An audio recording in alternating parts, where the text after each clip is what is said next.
So now we're going to look at finding the surface area of a sphere. Now with the sphere, it's a little bit easier. Just have the formula, which is 4 pi r squared. So you find the area of the circle and then multiply it by 4 to create the three-dimensional sphere. So in this case, we have a radius of 3. So all we have is 4 pi and then the radius squared, which is 3. So 3 squared gives us 9. And 9 times 4 would be 36. And again, we can leave it in terms of pi. So the answer there is 36 pi. Now, when we're finding the complement of an angle, we're looking for whatever is going to make that 90 degrees. So it's telling us that we have a 90-degree angle when one of them is 19. So how much is the other angle? And we would simply subtract from 90, which ends up being 71.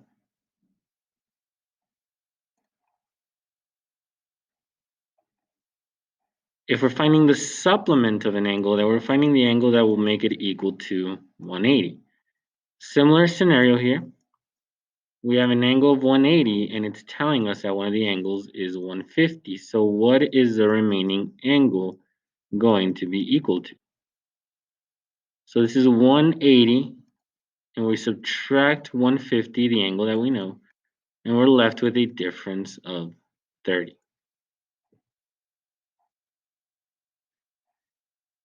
Now we have two angles of a triangle.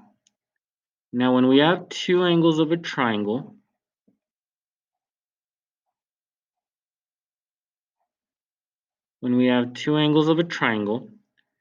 all of the angles added together will be equal to 180.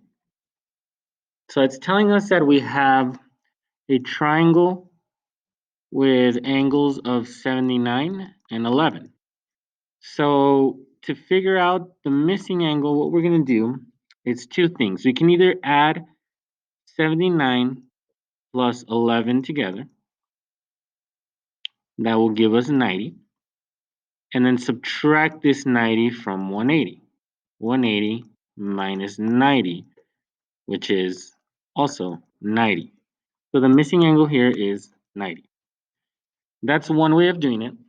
Or we can simply say we have 180 degrees, and we're going to subtract both 79 and 11, which is equal to 90.